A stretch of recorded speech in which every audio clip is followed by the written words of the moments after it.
ಆಭರಣ. ಸುಕರಾತ್ ಎಂಬ ಒಬ್ಬ ಸಂತನೊಬ್ಬನಿರ್ತಾನೆ. ಅವನು ಯಾವ ಕೆಲಸವನ್ನು ಮಾಡಿ ಸಂಪಾದನೆ ಮಾಡದೇ ಇದ್ದಿದ್ದರಿಂದ ಹೆಂಡತಿಗೆ ಬಹಳ ಕೋಪ ಬರ್ತಾ ಇರುತ್ತೆ. ಅವನು ಹೊರಗಡೆ ಹೋದರೆ ಎಲ್ಲರೂ ಅವನನ್ನು ಗೌರವಿಸ್ತಾ ಇರ್ತಾರೆ.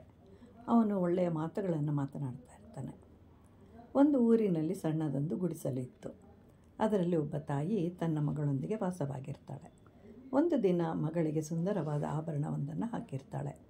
ಆಗ ಮಗಳು ಇನ್ನೂ ಸುಂದರವಾಗಿ ಕಾಣಿಸ್ತಾ ಇರ್ತಾಳೆ. ಯಾರು ನೋಡಿದರೂ ಆ ಆಭರಣ ಬಹಳ ಚೆನ್ನಾಗಿದೆ ಅಂಥೇಳಿ ಮೆಚ್ಕೊಳ್ತಾ ಇರ್ತಾರೆ. ಹೀಗಿರುವಾಗ ಒಂದು ದಿನ ಕೆಲವರು ಹೆಣ್ಣು ಮಕ್ಕಳು ಆ ಊರಿಗೆ ಬರ್ತಾರೆ. ಅವರು ದೊಡ್ಡ ಊರಿಂದ ಬಂದವರಾಗಿರ್ತಾರೆ. ಅವರಲ್ಲಿ ಒಬ್ಬಳಿಗೆ ಅವಳ ತಂದೆಯು ಒಂದು ಆಭರಣವನ್ನು ಚಿನ್ನದಿಂದ ಮಾಡಿಸಿಕೊಟ್ಟಿರ್ತಾನೆ. ಅದರ ಬೆಲೆ ಸುಮಾರು 10 ಲಕ್ಷಗಳಾಗ್ತಾ ಇರುತ್ತೆ. ಅದನ್ನು ಧರಿಸಿ ತನ್ನ ಸ್ನೇಹಿತೆಯರೆಲ್ಲರಿಗೂ ತೋರಿಸ್ತಾಳೆ. ಆಗ ಅವರೆಲ್ಲರೂ ಅದರಲ್ಲೇನಿದೆ ವಿಶೇಷ, ಅಂತಹದ್ದು ನಮ್ಮ ಬಳಿಯಲ್ಲಿಯೂ ಇದೆ ಅಂತ ಹೇಳ್ತಾರೆ. ಇನ್ನೊಬ್ಬಳು ನನ್ನ ಬಳಿಯಲ್ಲಿ ಇನ್ನೂ ಹೆಚ್ಚಿನ ಬೆಲೆ ಬಾಳುವ ಆಭರಣ ಇದೆ ಅಂತೆಲ್ಲ ಮಾತನಾಡ್ತಾರೆ. ಆಗ ಆ ಬಾಲಕಿಗೆ ತುಂಬ ದುಃಖವಾಗುತ್ತೆ. ಅದನ್ನು ಹೋಗಲಾಡಿಸಿಕೊಳ್ಳಲು ಆ ಊರಿಗೆ ಬಂದಿರ್ತಾಳೆ. ಹೋಗ್ತಾ ಇರುವಾಗ ದಾರಿಯಲ್ಲಿ ಬಾಯಾರಿಕೆ ಆಗುತ್ತೆ.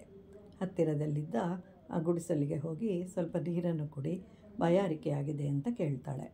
ಮನೆ ಯಾಕೆ ಆ ಬಾಲಕಿಯನ್ನು ಒಳಗೆ ಬಂದು ಕುಳಿತುಕೊಳ್ಳುವಂತೆ ಹೇಳ್ತಾಳೆ. ಮಗಳಿಗೆ ನೀರು ತರುವಂತೆ ಹೇಳುತ್ತಾಳೆ.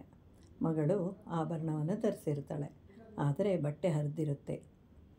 ಆದರೆ ಕೊರಳಿನಲ್ಲಿದ್ದ ಆಭರಣ ಪಳಪಳ ಅಂತ ಹೊಳಿತಾ ಇರುತ್ತೆ. ನೀರನ್ನು ಬಾಲಕಿಗೆ ಕೊಡ್ತಾಳೆ. ಮುಖದಲ್ಲಿ ಸಂತೋಷ ಎದ್ದು ಕಾಣ್ತಾ ಇರುತ್ತೆ. ನೀರನ್ನು ಕುಡಿದ ಬಳಿಕ ಅವಳ ಕಣ್ಣು ಆಭರಣದ ಮೇಲೆ ಬೀಳುತ್ತೆ.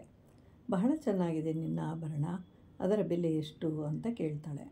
ಆಗ ಒಳಗಿನಿಂದ ಬಂದ ತಾಯಿ, ಅದರ ಬೆಲೆ ಎಷ್ಟೇ ಇರಲಿ, ಅದನ್ನು ನಿನಗೆ ಕೊಡ್ತೇನೆ ಅಂತ ಹೇಳ್ತಾಳೆ ತಾಯಿ. ಅದರ ಬೆಲೆ ಕೇವಲ 5 ರೂಪಾಯಿಗಳು ಅಂತಲೂ ಹೇಳ್ತಾಳೆ. ಆಗ ಬಾಲಕಿಗೆ ಅರಿವಾಗುತ್ತೆ, ವಸ್ತುವಿನಲ್ಲಿ ಏನೂ ಇಲ್ಲ. ವಸ್ತುವನ್ನು ನೋಡುವ ದೃಷ್ಟಿಕೋನ ಬೇರೆ. ವಸ್ತುವಿನ ಮೇಲೆ ಇಚ್ಛೆ ಇದ್ದರೆ ಅದು ಚೆನ್ನಾಗಿಯೇ ಇರುತ್ತದೆ. ಅಂತಹ ಸುಂದರವಾದ ಮನಸ್ಸಿರಬೇಕು ಅಂತ ಹೇಳ್ತಾನೆ ಸುಕರಾತ್.